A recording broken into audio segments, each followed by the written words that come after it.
So I flew from London to Bangkok. It's either later in the year 1990 or in the spring of 1991.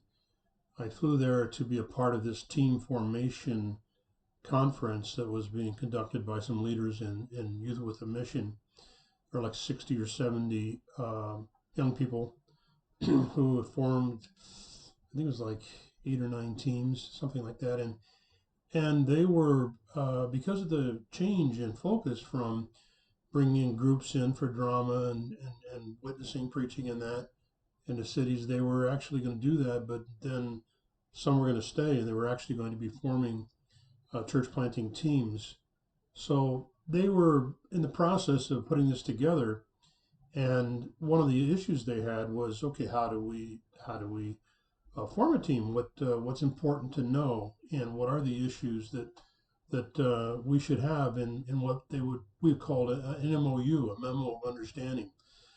Now, the mission that I work with, all the all the teams were required to have an MOU. It was typically the team leader who did this. I'm sure they had help, a lot of them, but basically they put down on into a memo of understanding what their philosophy of ministry was, what their style of leadership, their church background, and the church planning techniques, language learning expectations, team role expectations.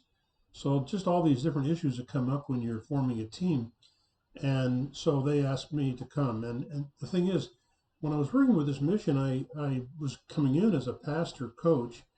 And, but you stay awake and you make enough trips, you learn things. And I began to see different issues and begin to develop an understanding of what it is that needed to go into a memo of understanding. So I was asked to come, and it was a great conference. And there was a couple of meetings where I preached, and we had worship time together, really good times.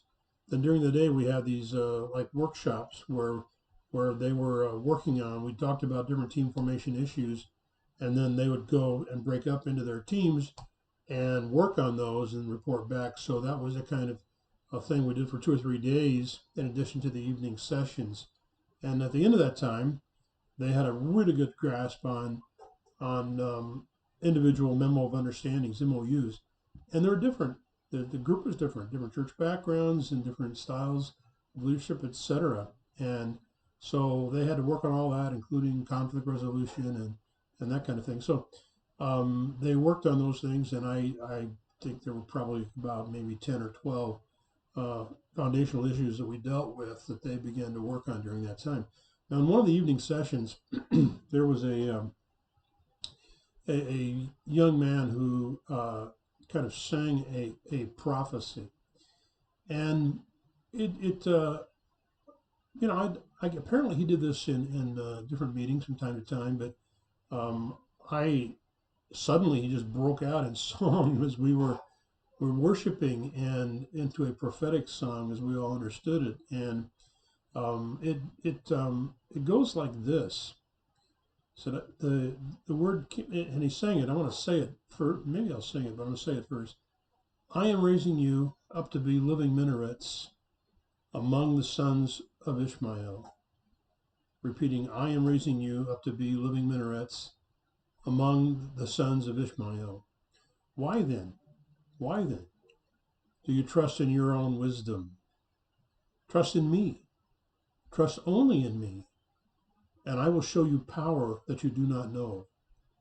Trust in me, trust only in me, that times of refreshing may come. Now, there was a kind of, I don't know, sort of Middle Eastern sort of flavor to it, which, I can imitate a little bit. But it went something like this. I am raising you up to be living minarets among the sons of Ishmael. I am raising you up to be living minarets among the sons of Ishmael. Why then, why then, why then, why then do you trust in your own wisdom? Why then, do you trust in your own wisdom? Trust in me, trust only in me, and I will show you power that you know not of. Trust in me, trust only in me, and I will show you power that you know not of.